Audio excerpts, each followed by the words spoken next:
Hi friends, smart start P S സിയുടെ പുതിയൊരു വീഡിയോയിലേക്ക് ഏവർക്കും സ്വാഗതം. നമ്മൾ ഇന്ന് പഠിക്കാൻ പോകുന്നത് പുതിയ SART 8ാം ക്ലാസ്സിലെ ഒന്നാമത്തെ അധ്യായം അധിനിവേശവും ചെറുത്തുനിൽപ്പുകളും എന്ന പാഠഭാഗമാണ്. അപ്പോൾ നമുക്ക് ക്ലാസ്സിലേക്ക് കടക്കാം. ഇന്ത്യ ഉൾപ്പെടെയുള്ള കിഴക്കൻ പ്രദേശങ്ങളിലേക്ക് വ്യാപാര ബന്ധത്തിനായിട്ട് വരികയും പിൽക്കാലത്ത് ഇന്ത്യ അടക്കി ഭരിച്ച ഇംഗ്ലീഷ് ഈസ്റ്റ് ഇന്ത്യ കമ്പനിയുടെ ആദ്യ വ്യാപാര പരിശ്രമങ്ങളുടെ വിവരണമാണ് നമ്മളിപ്പം വായിക്കാൻ പോകുന്നത്.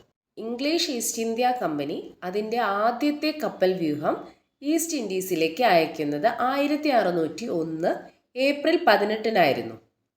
18 മാസങ്ങൾക്ക് ശേഷം അസെൻഷൻ, ഡ്രാഗൺ, ഹെക്ടർ, സൂസൻ എന്നീ 4 കപ്പലുകൾ സുമാത്രയിൽ നിന്ന് ജാവയിൽ നിന്നും കുരുമുളകും മറ്റുൽപ്പന്നങ്ങളുമായി മടങ്ങിയെത്തി. ഈ വിജയത്തെ തുടർന്ന് ഇതേ കപ്പലുകൾ ലണ്ടനിൽ നിന്ന് 1604 മാർച്ചിൽ 2ാം ദൗത്യം ആരംഭിച്ചു. മടക്കയാത്രയിൽ ഹെക്ടറും സൂസനും ആദ്യം പുറപ്പെട്ടു. പക്ഷേ സൂസൻ കടലിൽ വച്ച് തകർന്നു. പിന്നാലെ വന്ന അസെൻഷനും ഡ്രാഗനും ഹെക്ടറിനെ രക്ഷിക്കുമ്പോഴേക്കും കടലിൽ ഉഴറി നടക്കുകയായിരുന്ന ആ കപ്പലിലെ മിക്ക നാവികരും മരണപ്പെട്ടിരുന്നു. 1606 മെയ് മാസത്തിൽ കുരുമുളകും ഗ്രാമ്പുവും ജാതിക്കയും നിറച്ച കപ്പലുകൾ ഇംഗ്ലണ്ടിലെത്തി. കമ്പനിയുടെ ലാഭം മുടക്കുമുതലിൻ്റെ 95%. അപ്പോൾ ഇവിടെ എന്താ പറഞ്ഞത്? ഇന്ത്യ ഉൾപ്പെടെ കിഴക്കൻ പ്രദേശങ്ങളിലേക്ക് വ്യാപാര ബന്ധത്തിനായി എത്തിയ ഈസ്റ്റ് ഇന്ത്യ കമ്പനിയുടെ ആദ്യ വ്യാപാര അനുഭവമാണ് ഇവിടെ വായിച്ചത്. അപ്പോൾ അതൊന്ന് നിങ്ങൾ വായിച്ചു വെക്കുക. ബാക്കി ഭാഗം നമുക്ക് നോക്കാം. ഇത്രയും ബുദ്ധിമുട്ടേറിയ വ്യാപാരത്തിന് ഇംഗ്ലീഷ് ഈസ്റ്റ് ഇന്ത്യ കമ്പനിയെ പ്രേരിപ്പിച്ചത് എന്താണെന്ന് നമുക്ക് പരിശോധിക്കാം. പ്രാചീന കാലം മുതൽ യൂറോപ്യർക്ക് ലോകത്തിൻ്റെ ഇതര ഭാഗങ്ങളുമായി വ്യാപാര ബന്ധമുണ്ടായിരുന്നു. ഇതിൽ ഏഷ്യയും ഉൾപ്പെട്ടിരുന്നു. ഈ ബന്ധങ്ങൾ 15-ാം നൂറ്റാണ്ടിൻ്റെ അവസാനത്തോടെ യൂറോപ്പിൽ നിന്ന് കിഴക്ക് പ്രദേശങ്ങളിലേക്ക് ഒരു സമുദ്രപാത കണ്ടെത്തുന്നതിലേക്ക് നയിച്ചു. അപ്പോൾ എന്താ പറഞ്ഞത്? പ്രാചീന കാലം തൊട്ടേ യൂറോപ്യർക്ക് ലോകത്തിൻ്റെ എല്ലാ ഭാഗങ്ങളുമായിട്ട്, അതായത് ഏഷ്യ ഉൾപ്പെടെ ഉള്ള ഇതര ഭാഗങ്ങളുമായിട്ട് വ്യാപാര ബന്ധമുണ്ടായിരുന്നു. 15-ാം നൂറ്റാണ്ടിൻ്റെ അവസാനത്തോടെ അടുക്കുമ്പോൾ യൂറോപ്യർ എന്ത് ചെയ്തു? യൂറോപ്പിൽ നിന്ന് കിഴക്ക് ദിശയിലേക്കുള്ള ഒരു സമുദ്രപാത കണ്ടെത്തി. അപ്പം ഈ സമുദ്രപാത കണ്ടെത്തുന്നതിലേക്ക് അവരെ നയിച്ച പ്രധാന ഘടകങ്ങളാണ് ഇനി പറയുന്നത്. ഇതൊക്കെ ശ്രദ്ധിച്ച് കേട്ടുവെക്കുക, കാരണം സ്റ്റേറ്റ്മെൻ്റ് ഒക്കെ വരുമ്പം നമുക്ക് തെറ്റിപ്പോവരുത്. അപ്പം ഈ സമുദ്രപാത കണ്ടെത്തുന്നതിലേക്ക് യൂറോപ്യരെ നയിച്ച പ്രധാന ഘടകങ്ങളാണ് ഇനി പറയുന്നത്. യൂറോപ്യർ കപ്പൽ നിർമ്മാണത്തിലും കപ്പൽ യാത്രയിലും കൈവരിച്ച സാങ്കേതിക പുരോഗതി, ഭൂമിശാസ്ത്ര പരിജ്ഞാനത്തിലുണ്ടായ വളർച്ച, ദിശ കണ്ടെത്താൻ സഹായിക്കുന്ന കോമ്പസ്, ഭൂപട നിർമ്മാണം എന്നിവയിലുണ്ടായ പുരോഗതി, പുതിയ പ്രദേശങ്ങളെയും അവിടുത്തെ സമ്പത്തിനെയും കുറിച്ച് സഞ്ചാരികളുടെ യാത്രാ വിവരണങ്ങൾ പകർന്ന അറിവ്, യൂറോപ്പിൽ കുരുമുളകടക്കമുള്ള ഏഷ്യൻ ഉൽപ്പന്നങ്ങൾക്കുണ്ടായിരുന്ന കച്ചവട സാധ്യത, തുർക്കികൾ കോൺസ്റ്റാന്റിനോപ്പിൾ പിടിച്ചടക്കിയത്. ഈ കാര്യങ്ങൾ കൊണ്ടൊക്കെ തന്നെയാണ് യൂറോപ്യർ യൂറോപ്പിൽ നിന്ന് കിഴക്ക് ദിശയിലേക്ക് ഒരു സമുദ്രപാത കണ്ടെത്തുന്നതിലേക്ക് നയിച്ചത്. നമ്മളിവിടെ ഒരു പോയിന്റ് പറഞ്ഞു, തുർക്കികൾ കോൺസ്റ്റാന്റിനോപ്പിൾ പിടിച്ചടക്കിയെന്ന്. അപ്പോൾ ആ കോൺസ്റ്റാന്റിനോപ്പിൾ എവിടെയാണ്? അതും ഈ വ്യാപാര പാതയുമായിട്ടുള്ള ബന്ധം എന്താണെന്ന് നമുക്കൊന്ന് മനസ്സിലാക്കാം. യൂറോപ്പിനും ഏഷ്യയ്ക്കും ഇടയിലുള്ള ഒരു പ്രധാന കേന്ദ്രമായിരുന്നു കോൺസ്റ്റാന്റിനോപ്പിൾ. യൂറോപ്യൻ രാജ്യങ്ങൾക്കും ഏഷ്യയ്ക്കും ഇടയിലുള്ള ഒരു പ്രധാന കേന്ദ്രമായിരുന്നു കോൺസ്റ്റാന്റിനോപ്പിൾ. അപ്പോൾ അതുവഴിയാണ് യൂറോപ്പും ഏഷ്യയും തമ്മിൽ കരമാർഗം വ്യാപാര ബന്ധത്തിൽ ഏർപ്പെട്ടിരുന്നത്. അങ്ങനെ ഇരിക്കുന്ന സാഹചര്യത്തിലാണ് തുർക്കികൾ 1453 കോൺസ്റ്റാന്റിനോപ്പിൾ പിടിച്ചടക്കി. അതോടുകൂടി യൂറോപ്യന്മാർക്ക് ഏഷ്യയുമായിട്ടുള്ള വ്യാപാര ബന്ധത്തിന് അവിടെ തടയിടുകയാണ് ചെയ്തത്. അപ്പോൾ യൂറോപ്യന്മാർക്ക് ഏഷ്യയിലേക്ക് വരാനുള്ള പാത അവിടെ കോൺസ്റ്റാന്റിനോപ്പിൾ പിടിച്ചടക്കിയതോടുകൂടി ആ പാത അവിടെ അടഞ്ഞു. അതുകൊണ്ടൊക്കെ തന്നെയാണ് യൂറോപ്യന്മാർ പുതിയ വ്യാപാര മാർഗത്തിനായി പുതിയ പാതകൾ കണ്ടെത്താൻ നിർബന്ധിതരായത്. അപ്പോൾ ഇത് ഓർത്ത് വെക്കുക. 1453 തുർക്കികൾ കോൺസ്റ്റാന്റിനോപ്പിൾ പിടിച്ചെടുത്തത്. കോൺസ്റ്റാന്റിനോപ്പിൾ വഴിയാണ് യൂറോപ്പും ഏഷ്യയും തമ്മിൽ കരമാർഗം വ്യാപാര ബന്ധത്തിൽ ഏർപ്പെട്ടിരുന്നത്. ആ പാതയാണ് തുർക്കികൾ 1453 പിടിച്ചെടുത്തത്. ഇനി നമുക്ക് പഠിക്കാനുള്ളത് പോർച്ചുഗീസുകാരെ പറ്റിയാണ്. പോർച്ചുഗീസുകാരായിരുന്നു കടൽ മാർഗം ഇന്ത്യയിൽ എത്തിച്ചേർന്ന ആദ്യ യൂറോപ്യർ. വാസ്കോഡ ഗാമയാണ് കടൽ മാർഗം ഇന്ത്യയിലെത്തിയ ആദ്യ പോർച്ചുഗീസുകാരൻ. അപ്പോൾ ഇവിടെ കൺഫ്യൂഷൻ വരുന്നൊരു കാര്യം പറഞ്ഞുതരാം. കടൽ മാർഗം ഇന്ത്യയിൽ എത്തിച്ചേർന്ന ആദ്യ യൂറോപ്യർ ചോദിച്ചാൽ പോർച്ചുഗീസുകാരാണ്. ഇന്ത്യയിൽ എത്തിച്ചേർന്ന ആദ്യ വിദേശികളെയാണ് ചോദിക്കുന്നതെങ്കിൽ അത് അറബികളാണ്. അത് മാറിപ്പോവരുത്. അപ്പോൾ ഇവിടെ പറഞ്ഞത് കടൽ മാർഗം ഇന്ത്യയിൽ എത്തിച്ചേർന്ന ആദ്യ യൂറോപ്യർ പോർച്ചുഗീസുകാരാണ്. കടൽ മാർഗം ഇന്ത്യയിലെത്തിയ ആദ്യ പോർച്ചുഗീസുകാരൻ ആരാണ്? Vasco da gamma. പോർച്ചുഗലിലെ ലിസ്ബണിൽ നിന്നാണ് വാസ്കോഡ ഗാമ ഇന്ത്യയിലേക്കുള്ള കപ്പൽ യാത്ര ആരംഭിച്ചത്. വാസ്കോഡ ഗാമ ഇന്ത്യയിൽ കേരളത്തിൽ എത്തിച്ചേർന്ന സ്ഥലം കോഴിക്കോടാണ്. ഇനി നമുക്ക് പോർച്ചുഗീസുകാരുടെ ഇന്ത്യയിലേക്കുള്ള യാത്ര ഡീറ്റെയിൽ ആയിട്ട് നോക്കാം. 1498 കോഴിക്കോടിന് സമീപമുള്ള കാപ്പാട് എന്ന സ്ഥലത്താണ് വാസ്കോഡ ഗാമ എത്തിച്ചേർന്നത്. അദ്ദേഹത്തിൻ്റെ വരവ് ഇന്ത്യയിലെ യൂറോപ്യൻ ആധിപത്യത്തിന് വഴി തുറന്നു. അക്കാലത്ത് കോഴിക്കോട് ഭരിച്ചിരുന്നത് സാമൂതിരി രാജാവായിരുന്നു. അറബികളായിരുന്നു കോഴിക്കോടുമായുള്ള വിദേശ വ്യാപാരം നിയന്ത്രിച്ചിരുന്നത്. അവരെ പുറത്താക്കി പോർച്ചുഗീസുകാർക്ക് വ്യാപാരാനുമതി നൽകണമെന്നുള്ള ഗാമയുടെ ആവശ്യം സാമൂതിരി അംഗീകരിച്ചില്ല. ഇതേ തുടർന്ന് ഗാമ കണ്ണൂരിലെ കോലത്തിരി രാജാവിൽ നിന്നും വ്യാപാരാനുമതി നേടിയെടുത്തു. കുരുമുളക് ഉൾപ്പെടെയുള്ള ഉൽപ്പന്നങ്ങൾ ശേഖരിച്ച് അദ്ദേഹം പോർച്ചുഗലിലേക്ക് മടങ്ങി. തൻ്റെ യാത്രയ്ക്ക് ചെലവായ തുകയുടെ 60 ഇരട്ടിയിലധികം മൂല്യമുള്ള ചരക്കുകളുമായാണ് ഗാമ ഇന്ത്യയിൽ നിന്ന് മടങ്ങിയത്. നമ്മളിപ്പോൾ വായിച്ച പാരഗ്രാഫിൽ നിന്ന് നമുക്ക് വേണ്ട പോയിന്റ്സ് മാത്രം ഒന്ന് കളക്ട് ചെയ്യാം. 1498 വാസ്കോഡ ഗാമ കേരളത്തിൽ എത്തിച്ചേർന്നത്. 1498 കോഴിക്കോടുള്ള കാപ്പാട് തീരത്താണ് വാസ്കോഡ ഗാമ കപ്പലിറങ്ങിയത്. ഗാമയുടെ ഈ വരവാണ് പിൽക്കാലത്ത് ഇന്ത്യയിൽ യൂറോപ്യന്മാരുടെ ആധിപത്യത്തിന് വഴിയൊരുക്കിയത്. വാസ്കോഡ ഗാമ കേരളത്തിൽ എത്തിച്ചേർന്ന സമയത്ത് കോഴിക്കോട് ഭരിച്ചിരുന്നത് സാമൂതിരി രാജവംശമായിരുന്നു. ആ കാലത്ത് കോഴിക്കോടുമായിട്ടുള്ള വിദേശ വ്യാപാരം നിയന്ത്രിച്ചിരുന്നത് അറബികളായിരുന്നു. അറബികളെ പുറത്താക്കി പോർച്ചുഗീസുകാർക്ക് വ്യാപാരാനുമതി നൽകണമെന്ന് ഗാമ സാമൂതിരി രാജാവിനോട് ആവശ്യപ്പെട്ടു. എന്നാൽ ഗാമയുടെ ഈ ആവശ്യം സാമൂതിരി രാജാവ് അംഗീകരിച്ചില്ല. ഇതേ തുടർന്ന് വാസ്കോഡ ഗാമ കണ്ണൂരിലെത്തി കണ്ണൂരിലെ കോലത്തിരി രാജാവിൽ നിന്ന് വ്യാപാരാനുമതി നേടിയെടുത്തു. കുരുമുളക് ഉൾപ്പെടെയുള്ള ഉൽപ്പന്നങ്ങൾ ശേഖരിച്ച് അദ്ദേഹം പോർച്ചുഗലിലേക്ക് തന്നെ മടങ്ങിപ്പോയി. തൻ്റെ ഈ യാത്രയ്ക്ക് ചെലവായ തുകയുടെ 60 ഇരട്ടിയിലധികം മൂല്യമുള്ള ചരക്കുകളുമായിട്ടാണ് ഗാമ ഇന്ത്യ വിട്ടത്. ഇത്രയും കാര്യങ്ങൾ ഒന്ന് ഓർത്ത് വെക്കുക. അവിടെ കൊടുത്ത ചെറിയ ബോക്സിൽ ഗാമയുടെ കപ്പലുകളെ പറ്റിയിട്ട് പറയുന്നുണ്ട്. ഗാമയും സംഘവും ഇന്ത്യയിൽ എത്തിച്ചേർന്ന 3 കപ്പലുകളുടെ പേരാണ് അവിടെ. അതൊന്ന് ഇമ്പോർട്ടൻ്റ് ആണ്, നോക്കി വെക്കുക. Sao Gabriel, Sao Rafael, Berrio എന്നീ 3 കപ്പലുകളിലാണ് ഗാമയും സംഘവും ഇന്ത്യയിൽ എത്തിച്ചേർന്നത്. Sao Gabriel, Sao Rafael, Berrio എന്നീ 3 കപ്പലുകളിലാണ് ഗാമയും സംഘവും ഇന്ത്യയിൽ എത്തിച്ചേർന്നത്. ബാക്കി ഭാഗം നോക്കാം. ഗാമയുടെ യാത്രയിലൂടെ ഉണ്ടായ ലാഭം ഇന്ത്യയിലേക്ക് വീണ്ടും കച്ചവട യാത്രകൾ നടത്തുവാൻ പോർച്ചുഗീസുകാരെ പ്രേരിപ്പിച്ചു. സാമൂതിരി പോർച്ചുഗീസുകാർക്ക് വ്യാപാര കുത്തക നൽകിയില്ല. തന്മൂലം സാമൂതിരിക്കും പോർച്ചുഗീസുകാർക്കുമിടയിൽ സംഘർഷങ്ങൾ ഉടലെടുത്തു. പോർച്ചുഗീസുകാർക്ക് ശക്തമായ എതിർപ്പ് നേരിടേണ്ടി വന്നത് സാമൂതിരിയുടെ നാവികത്തലവന്മാരായിരുന്ന കുഞ്ഞാലി മരക്കാർമാരിൽ നിന്നായിരുന്നു. കുഞ്ഞാലി മരക്കാർമാരുടെ കാലശേഷം പോർച്ചുഗീസുകാർക്ക് ഇന്ത്യയിൽ നിന്ന് കാര്യമായ ഭീഷണിയൊന്നും ഉണ്ടായില്ല. വാസ്കോഡ ഗാമ ഇന്ത്യയിൽ വന്ന് തിരിച്ചുപോയത് വലിയൊരു ലാഭവും കൊണ്ടാണ്. അപ്പം ഇതൊക്കെ കണ്ടുകൊണ്ട് തന്നെ കച്ചവട യാത്രകൾ തുടർന്നും നടത്താൻ വേണ്ടിയിട്ട് പോർച്ചുഗീസുകാർക്ക് ഒരു പ്രചോദനമായി. സാമൂതിരിയാണെങ്കിൽ പോർച്ചുഗീസുകാർക്ക് വ്യാപാര കുത്തക നൽകിയിരുന്നില്ല. അതുകൊണ്ട് തന്നെ സാമൂതിരിക്കും പോർച്ചുഗീസുകാർക്കും ഇടയിൽ സംഘർഷങ്ങളൊക്കെ ഉടലെടുത്തിരുന്നു. സാമൂതിരിയുടെ നാവിക തലവന്മാരായ കുഞ്ഞാലി മരക്കാരിൽ നിന്നായിരുന്നു പോർച്ചുഗീസുകാർക്ക് എതിർപ്പുകൾ നേരിടേണ്ടി വന്നത്. ഇനി നമുക്ക് കുഞ്ഞാലി മരക്കാരെ പറ്റിയിട്ട് നോക്കാം.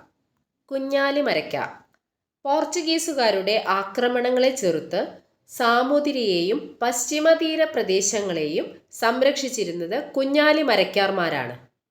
കുഞ്ഞാലി മരക്കാർ എന്നത് ഒരു സ്ഥാനപ്പേരായിരുന്നു. 4 പേരാണ് വ്യത്യസ്ത കാലങ്ങളിൽ ഈ സ്ഥാനം അലങ്കരിച്ചിരുന്നത്. പോർച്ചുഗീസുകാരെ പരാജയപ്പെടുത്തി ചാലിയം കോട്ട പിടിച്ചെടുത്തത് കുഞ്ഞാലി മൂന്നാമനായിരുന്നു. കുഞ്ഞാലി നാലാമനെ പോർച്ചുഗീസുകാർ ഗോവയിൽ വെച്ച് വധിച്ചു. കുഞ്ഞാലിമാരുടെ പതനത്തോടെ സാമൂതിരിയുടെ അധപ്പതനവും ആരംഭിച്ചു.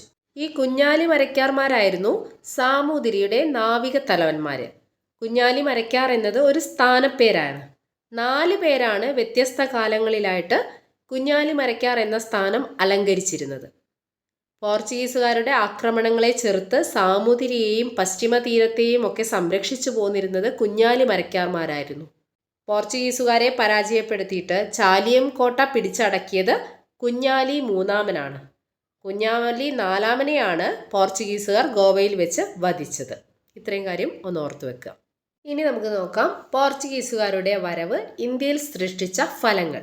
ഇവിടെ കൊടുത്തിരിക്കുന്ന മേശ, കസേര, അലമാര, ജനൽ, പേന, ചാക്ക് ഈ പദങ്ങളൊക്കെ ഇന്ത്യയും പോർച്ചുഗീസുകാരുമായുള്ള ബന്ധത്തിൻ്റെ സ്വാധീന ഫലമായി പോർച്ചുഗീസ് ഭാഷയിൽ നിന്ന് മലയാള ഭാഷയ്ക്ക് ലഭിച്ച സംഭാവനകളാണ് ഈ പദങ്ങളൊക്കെ. കശുമാവ്, പപ്പായ, പേരയ്ക്ക, പൈനാപ്പിൾ തുടങ്ങിയവയൊക്കെ ഇന്ത്യക്ക് പരിചയപ്പെടുത്തി കൊടുത്തത് പോർച്ചുഗീസുകാരാണ്.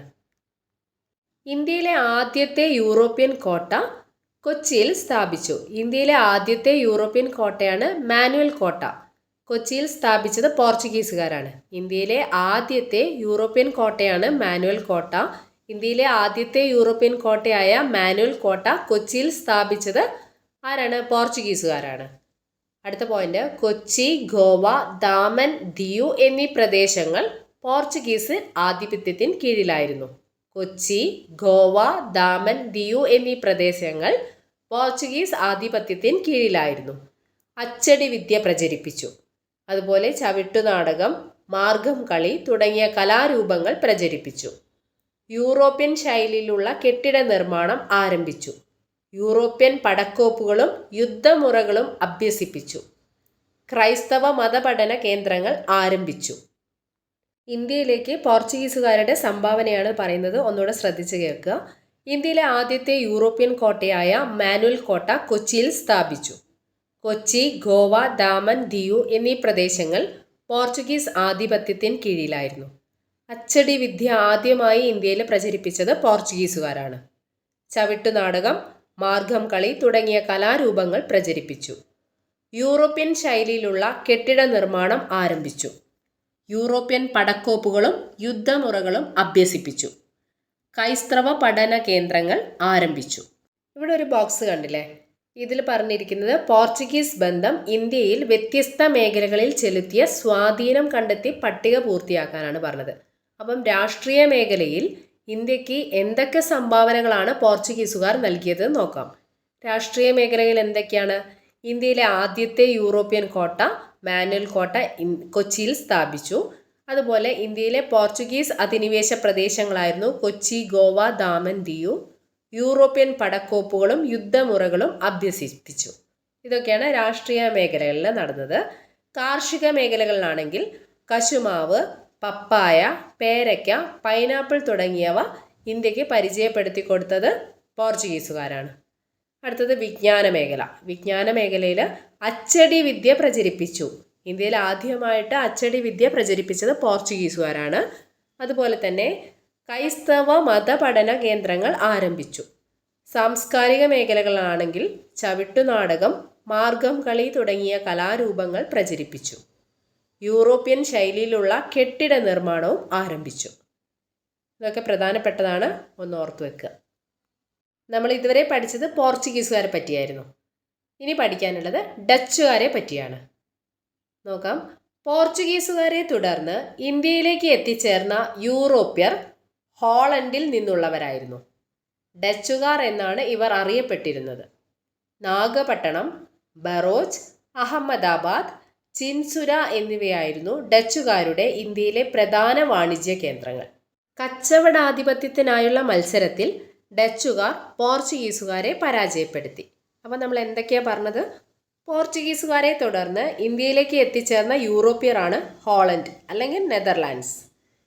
ഇവരറിയപ്പെടുന്ന മറ്റൊരു പേരാണ് ഡച്ചുകാർ. ഹോളൻഡ്സ് അല്ലെങ്കിൽ നെതർലാൻഡ്സ് അറിയപ്പെടുന്ന മറ്റൊരു പേരാണ് ഡച്ചുകാർ. നാഗപട്ടണം, ബറോച്ച്, അഹമ്മദാബാദ്, ചിൻസുര എന്നിവയാണ് ഡച്ചുകാരുടെ ഇന്ത്യയിലെ പ്രധാന വാണിജ്യ കേന്ദ്രങ്ങൾ. നാഗപട്ടണം, ബറോച്ച്, അഹമ്മദാബാദ്, ചിൻസുര എന്നിവയാണ് ഡച്ചുകാരുടെ ഇന്ത്യയിലെ പ്രധാന വാണിജ്യ കേന്ദ്രങ്ങൾ. ഇനി നോക്കാനുള്ളത് കുളച്ചൽ യുദ്ധം. 1741 കന്യാകുമാരിക്കടുത്തുള്ള കുളച്ചലിൽ വെച്ച് തിരുവിതാംകൂർ ഭരണാധികാരിയായിരുന്ന മാർത്താണ്ഡവർമ്മയും ഡച്ചുകാരും തമ്മിൽ ഏറ്റുമുട്ടി. ഈ യുദ്ധത്തിൽ പരാജയപ്പെട്ടതോടെ ഡച്ചുകാർക്ക് ഇന്ത്യയിലെ ആധിപത്യം നഷ്ടപ്പെട്ടു. ഒരു യൂറോപ്യൻ ശക്തി ഇന്ത്യൻ ഭരണാധികാരിയോട് പരാജയപ്പെട്ട ആദ്യത്തെ യുദ്ധമായിരുന്നു കുളച്ചൽ യുദ്ധം. 1741 കുളച്ചൽ യുദ്ധം നടന്നത്. കുളച്ചൽ യുദ്ധം നടന്ന വർഷം 1741. കുളച്ചൽ സ്ഥിതി ചെയ്യുന്നത് കന്യാകുമാരിയാണ് കേട്ടോ, അത് ഓർത്തു വെക്കുക. തിരുവിതാംകൂറും ഡച്ചുകാരും തമ്മിലുള്ള യുദ്ധമാണ് കുളച്ചൽ യുദ്ധം. തിരുവിതാംകൂർ സൈന്യവും ഡിനലോയുടെ നേതൃത്വത്തിലുള്ള ഡച്ച് ഈസ്റ്റ് ഇന്ത്യ കമ്പനിയുടെ സൈന്യവും തമ്മിൽ നടന്ന യുദ്ധമാണ് കുളച്ചൽ യുദ്ധം. തിരുവിതാംകൂറിൻ്റെ ഭരണാധികാരിയായ മാർത്താണ്ഡവർമ്മയും ഡിനലോയുമായിരുന്നു യുദ്ധത്തിന് നേതൃത്വം നൽകിയിരുന്നത്. ഈ യുദ്ധത്തിൽ പരാജയപ്പെട്ടതോടെ ഡച്ചുകാർക്ക് ഇന്ത്യയിലെ ആധിപത്യം നഷ്ടപ്പെട്ടു. ഒരു യൂറോപ്യൻ ശക്തി ഇന്ത്യൻ ഭരണാധികാരിയോട് പരാജയപ്പെട്ട ആദ്യത്തെ യുദ്ധമായിരുന്നു കുളച്ചൽ യുദ്ധം. ഇതൊന്ന് ഓർത്തു വെക്കണേ, ഇമ്പോർട്ടൻ്റ് ആണ്. ഒരു യൂറോപ്യൻ ശക്തി ഇന്ത്യൻ ഭരണാധികാരിയോട് പരാജയപ്പെട്ട ആദ്യത്തെ യുദ്ധമായിരുന്നു കുളച്ചൽ യുദ്ധം. കുളച്ചൽ യുദ്ധം നടന്ന വർഷം 1741. അന്നത്തെ തിരുവിതാംകൂർ ഭരണാധികാരി മാർത്താണ്ഡവർമ്മയും ഡച്ച് സൈന്യത്തെ നയിച്ചിരുന്നത് ഡിനലോയുമായിരുന്നു. വലിയ കപ്പിത്താൻ എന്നാണ് ഡിനലോയ് അറിയപ്പെട്ടിരുന്നത്. ഡിനലോയുടെ ശവകുടീരം സ്ഥിതി ചെയ്യുന്നത് കന്യാകുമാരിയിലെ ഉദയഗിരി കോട്ടയിലാണ്. ഇത്രയും പോയിന്റ്സ് ഒന്ന് ഓർത്തു വെക്കുക. ഇനി നോക്കാനുള്ളത് ഹോർത്തൂസ് മലബാറിക്കസ്. ഡച്ചുകാരുമായുള്ള ബന്ധത്തിൻ്റെ ഏറ്റവും വലിയ സംഭാവന ഹോർത്തൂസ് മലബാറിക്കസ് എന്ന കൃതിയാണ്. കേരളത്തിലെ 742 ഔഷധ സസ്യങ്ങളെക്കുറിച്ചുള്ള വിവരങ്ങൾ ഈ ഗ്രന്ഥത്തിൽ പ്രതിപാദിച്ചിട്ടുണ്ട്. ഡച്ച് ഗവർണറായ ഹെൻറിക് വാൻഡ്രീഡ് ആണ് ഈ കൃതിയുടെ രചനയ്ക്ക് നേതൃത്വം നൽകിയത്. ഈ രചനയ്ക്ക് അദ്ദേഹത്തെ സഹായിച്ചത് ഇട്ടി അച്യുതൻ എന്ന മലയാളി വൈദ്യനായിരുന്നു. അപ്പുഭട്ട്, രംഗഭട്ട്, വിനായകഭട്ട് എന്നിവരും രചനയിൽ പങ്കാളികളായി. മലയാള അക്ഷരങ്ങൾ അച്ചടിയിൽ പതിഞ്ഞ ആദ്യത്തെ പുസ്തകം ഹോർത്തൂസ് മലബാറിക്കസ് ആണ്. മലയാളം, ഇംഗ്ലീഷ് എന്നീ ഭാഷകളിലേക്ക് ഈ കൃതി വിവർത്തനം ചെയ്തത് ഡോക്ടർ KS മണിലാലാണ്. അപ്പോൾ ഇവിടെ പറഞ്ഞത് എന്തൊക്കെയാ? ഡച്ചുകാരുടെ ഏറ്റവും വലിയ സംഭാവനയായി കരുതപ്പെടുന്ന കൃതിയാണ് ഹോർത്തൂസ് മലബാറിക്കസ്. ഡച്ചുകാരുടെ ഏറ്റവും വലിയ സംഭാവനയായിട്ട് കരുതപ്പെടുന്ന കൃതിയാണ് ഹോർത്തൂസ് മലബാറിക്കസ്. ഹോർത്തൂസ് മലബാറിക്കസ് കൃതി തയ്യാറാക്കിയ കാലയളവ് എന്ന് പറയുന്നത് 1678 1702 ഇടയിലുള്ള കാലയളവിലാണ് ഹോർത്തൂസ് മലബാറിക്കസ് കൃതി തയ്യാറാക്കിയത്. കേരളത്തിലെ 742 ഔഷധ സസ്യങ്ങളെക്കുറിച്ച് വിശദമായിട്ട് ഈ ഗ്രന്ഥത്തിൽ പറയുന്നുണ്ട്. ഈ ഗ്രന്ഥം 12 വാല്യങ്ങളായിട്ടാണ് പ്രസിദ്ധീകരിച്ചത്. നെതർലാൻഡ്സ് ആസ്ഥാനമായ ആംസ്റ്റർഡാം എന്നാണ് ഈ കൃതി പ്രസിദ്ധീകരിച്ചത്. ഇതിൽ ആദ്യമായിട്ട് അച്ചടിച്ച പദം തെങ്ങ് ആണ്. തെങ്ങ് എന്ന പദമാണ് ആദ്യമായിട്ട് അച്ചടിച്ച പദം. നേതൃത്വം നൽകിയത് ഡച്ച് ഗവർണറായ ഹെൻറിച്ച് വാൻഡ്രീഡ്. അദ്ദേഹത്തെ ഈ രചനയിൽ സഹായിച്ച മലയാളി വൈദ്യനാണ് ഇട്ടി അച്യുതൻ.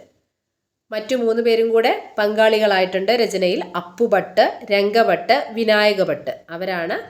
അവരെ സഹായിച്ച ബാക്കി 3 പേര്. മലയാള അക്ഷരങ്ങൾ അച്ചടിയിൽ പതിഞ്ഞ ആദ്യത്തെ പുസ്തകം എന്ന ബഹുമതിയും ഹോർത്തൂസ് മലബാറിക്കസിനാണ്. മലയാള അക്ഷരം അച്ചടിയിൽ പതിഞ്ഞ ആദ്യത്തെ പുസ്തകം ഹോർത്തൂസ് മലബാറിക്കസ് ആണ്.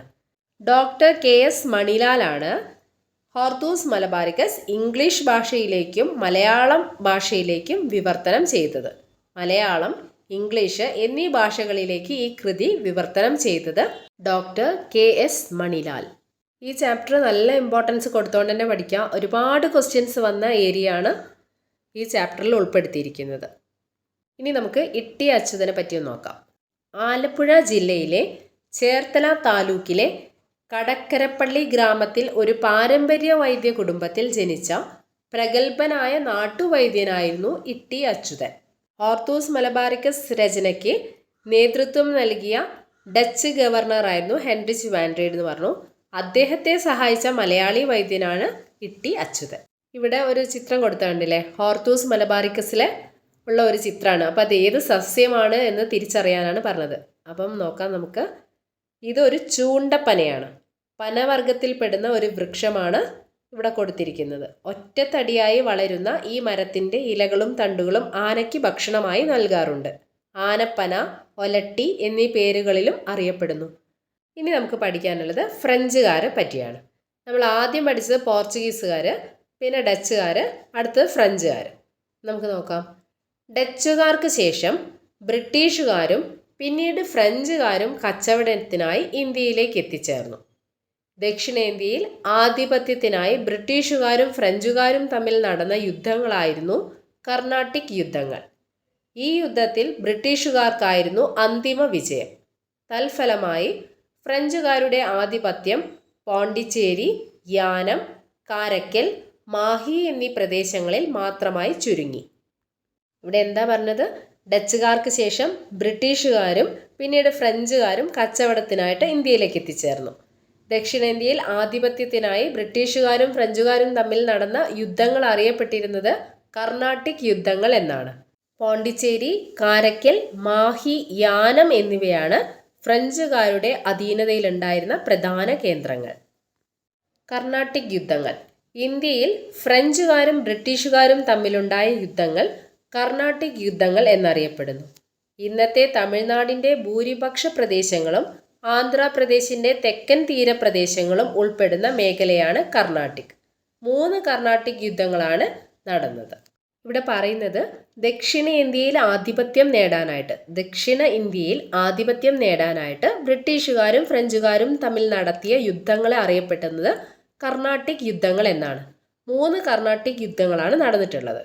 അപ്പോൾ ഇന്നത്തെ തമിഴ്നാടിൻ്റെ ഭൂരിപക്ഷ പ്രദേശങ്ങളും ആന്ധ്രാപ്രദേശിൻ്റെ തെക്കൻ തീരപ്രദേശങ്ങളും ഉൾപ്പെടുന്ന മേഖലയാണ് കർണാട്ടിക് എന്നറിയപ്പെടുന്നത്. ഈ ബോക്സിൽ കൊടുത്തിരിക്കുന്ന കാര്യങ്ങൾ നോക്കാം.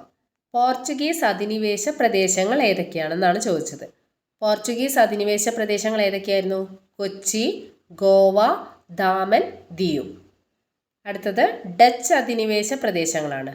ഡച്ച് അധിനിവേശ പ്രദേശങ്ങളാണ് 1 നാഗപട്ടണം, ചിൻസുര, അഹമ്മദാബാദ്, ബറോച്ച്.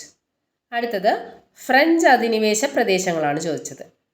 മാഹി, കാരക്കൽ, പോണ്ടിച്ചേരി, യാനം.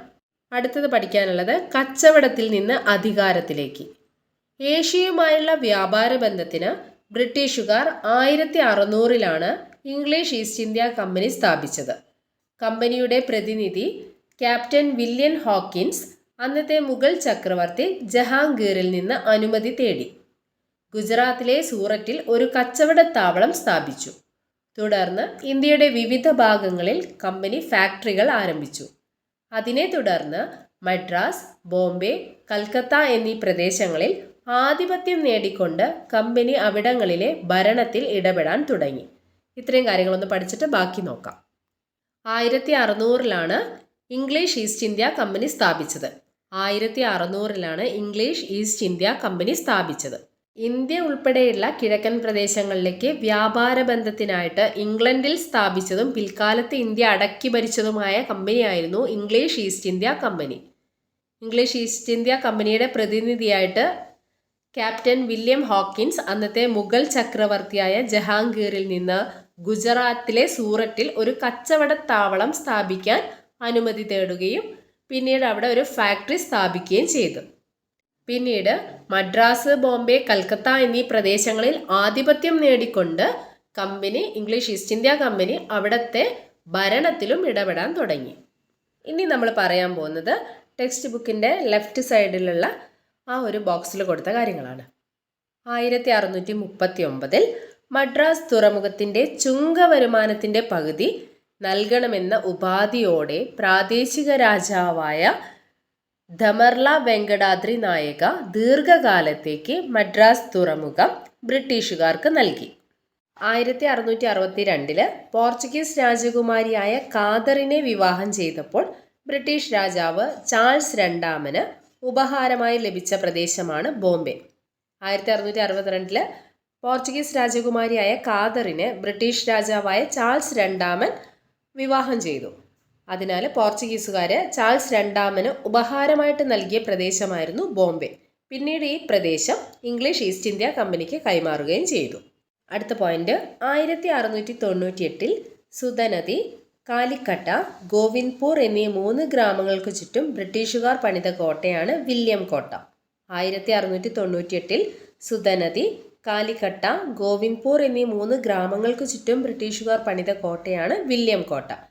ക്രമേണ ഈ പ്രദേശം പട്ടണമായി മാറുകയും കൽക്കത്ത എന്ന പേരിൽ അറിയപ്പെടുകയും ചെയ്തു.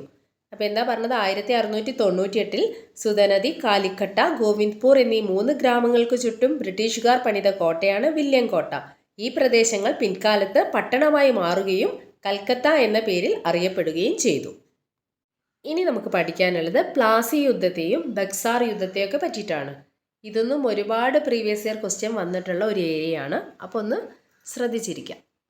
ബ്രിട്ടീഷുകാർ ഇന്ത്യയിൽ രാഷ്ട്രീയ ആധിപത്യം സ്ഥാപിക്കുന്നത് 1757 പ്ലാസി യുദ്ധത്തിലൂടെയാണ്. ബംഗാളിലെ നവാബായിരുന്ന സിറാജുദ്ദൗളയെ റോബർട്ട് ക്ലൈവിൻ്റെ നേതൃത്വത്തിലുള്ള ഈസ്റ്റ് ഇന്ത്യ കമ്പനിയുടെ സൈന്യം ഈ യുദ്ധത്തിൽ പരാജയപ്പെടുത്തി.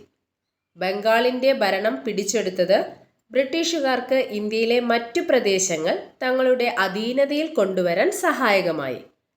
കാർഷിക സമ്പന്നമായ ബംഗാളിലെ ഭൂനികുതി കൊണ്ട് ബ്രിട്ടീഷുകാർ സൈനിക ശക്തി മെച്ചപ്പെടുത്തുകയും രാജ്യത്തെ ബാക്കി ഭാഗങ്ങൾ കീഴടക്കാനുള്ള പണം സ്വരൂപിക്കുകയും ചെയ്തു. അപ്പോൾ ഇവിടെ പറഞ്ഞത് എന്തൊക്കെയാണെന്ന് നോക്കാം. ബ്രിട്ടീഷുകാർ ഇന്ത്യയിൽ രാഷ്ട്രീയ ആധിപത്യം സ്ഥാപിച്ച യുദ്ധം ഏതാണ്? 1757 പ്ലാസി യുദ്ധമാണ്.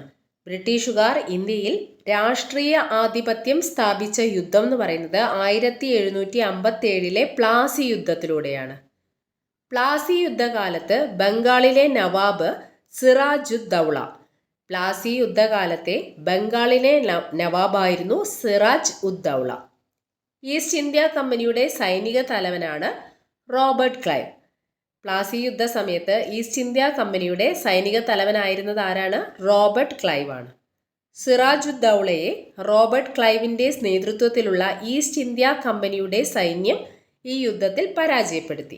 ഈ ബംഗാളിൻ്റെ ഭരണം പിടിച്ചെടുത്തതോടുകൂടി ബ്രിട്ടീഷുകാർക്ക് ഇന്ത്യയിലെ മറ്റ് പ്രദേശങ്ങളൊക്കെ തങ്ങളുടെ അധീനത്തിൽ കൊണ്ടുവരാൻ വളരെ സഹായകമായി.